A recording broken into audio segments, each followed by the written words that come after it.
Imyambaro y'abanyeshure 154 niyo yashikirijwe abanyeshure 154 bava mu miryango ifise amikoro make biga ku ishure shingiro Mutanga Sud mu gisagara ca Bujumbura. Ni ingabire rero yatanzwe n'ishirahamwe Action 2040-2060 ririmo imvukira zo mu gisagara ca Bujumbura harimwo n'ababa hanze y'igihugu bari muri diaspora. Intumwa yabashikirije iyo ngabire muganga Anike Munezero akavuga ko ico gikorwa bagikoze mu ntumbero yo gushigikira imbona kazoza y'igihugu mu iterambere. Twaje hano kugira ngo dushigikire ya mbona kazoza y'umukuru w'igihugu aho dutegeza kwa dufise abana abene igihugu baciye ubwenge. Rero rino n'ishure twashoboye gutora hano muri Mukaza twumvise yuko riwari rifise abana basanzwe bafise ikibazo cyo kwambara za uniforme. Twaratevye turegera ubuyobozi busanzwe burongoye no Ecofo ngako Mutanga Sud baduha n'igitigiri c'abo bana bari abana 154 cyo cyane atumye dushobora kuwashika.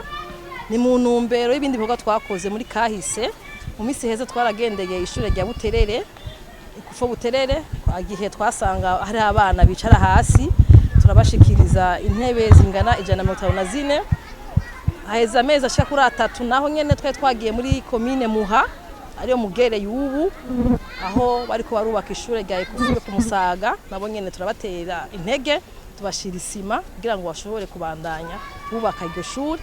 Harumfise kandi ko mu mwaka w'ishuri twe gutangura nabo nyene bashoboye kwinjira iryo shure. Umukuru w'igisagara ca Bujumbura Jimmy Hatungimana yari yaje gushigikira ico gikorwa akaba yakeje izo mvukira z'igisagara ca Bujumbura ku kugene bariko barashigikira indero bagana mu mbona kazoza y'igihugu. Nagomba muri kano kanya keza gwaruka muri hano namwe muri Action mumfashe dukeze irishira hamwe. Rero abo bantu barajwe ishinga nuko ugwaruka kwamara umeze neza gwambaye neza wigira ahantu heza. Indero sukuza kwigisha gusa, indero uraraba vyose ko bikwiye ku mwana yicaye heza, ku mwana yariye, ku mwana yugamye agatutu, ndetse ku mwana yambaye neza afise n'amakayeme akwiye. Ivyo nivyo bigira umwana kugira ngo ejo azobe nawe nka twebwe. Ngira ko nsaba urugwaruka ruri hano izo ntebe bicaye ko nabandi barazicaye ko, ariko ndabahanure babandanye biga batera imbere kugira ngo ejo aho bukera nabo bazobe nka twebwe, kugira ngo muzobe abategetsi bakomeye. Murakunda ishure, murakunda ivyigwa, murakunda abigisha banyu, murakunda igihugu.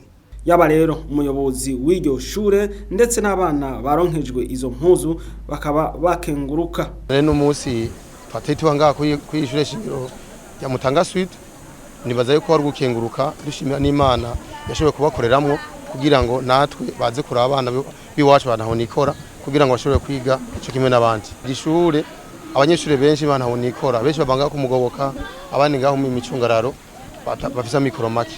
Rero twana dukotera kamo n'abandi bashira hamwe abishoboye ko yogaruka yobana aza kugira ko akora igikorwa nk'iki ciza kidutera iteka abarundi kugira ngo n'abatashoboye gushikirwa ejo bazoshikirwa. Hama nkabashimira kubaduhaye uniforme aho bari hose Imana izibaduhezagirira. Tugikeneye uniforme kubera umwaka urashobora guhera ugasanga umunyeshuri akoresheje izo yahora akoresha mu mwaka wundi.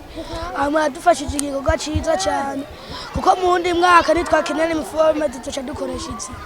Ico cyiyumviro biyumviriye ni ciza gufasha abana nk'aba ni cyiyumviro ciza kudufasha ngo twige neza ni cyiyumviro ciza. Abafasha amajambo rero bose bagasaba n'abandi barundi babishoboye gushigikira urwaruka kuko ari bo mu myaka iri imbere bazoba batunganya ivy'igihugu.